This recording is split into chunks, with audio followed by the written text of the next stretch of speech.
Hello guys, ഇത് മത്തനാണ്.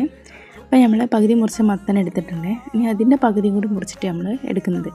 അപ്പോൾ 3-4 കഷ്ണമാക്കി എൻ്റെ തൊലിയൊക്കെ നന്നായിട്ട് ചെത്തി എടുക്കുന്നുണ്ട്. തൊലി ചെത്താൻ ഭയങ്കര കഷ്ടപ്പാടാട്ടോ, നല്ല കട്ടിയുള്ള തൊലിയുണ്ട്. ഇനി നമ്മൾ നന്നായിട്ട് 4-5 കഷ്ണമാക്കി മുറിച്ചെടുക്കുന്നുണ്ട്, ചെറുതാക്കിയിട്ട്.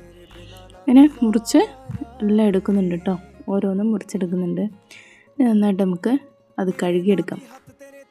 അത് നന്നായിട്ട് കഴുകിയെടുക്കുന്നുണ്ട്. ഇനി ഒരു ഓട്ടപാത്രം എടുത്തിട്ട് അതിലേക്ക് വെള്ളം ഊറാൻ വെക്കുന്നുണ്ട്. അങ്ങനെ അതൊക്കെ കഴുകി വെള്ളം ഊറ്റി വെച്ചതിന് ശേഷം നമ്മൾ ആ ചട്ടിയിലേക്ക് തന്നെ മത്തൻ ഇട്ട് കൊടുത്തു. അതിലേക്ക് കരിവേപ്പിലയും പച്ചമുളകും മഞ്ഞൾപ്പൊടിയും ഇട്ട് കൊടുത്തു. ഇനി അത് നന്നായിട്ടൊന്ന് മൂടി വെച്ച് നമുക്കൊന്ന് വേവിച്ചെടുക്കാം. ഇനി അതിലേക്ക് വേണ്ടത് അല്പം ഉപ്പാണ്.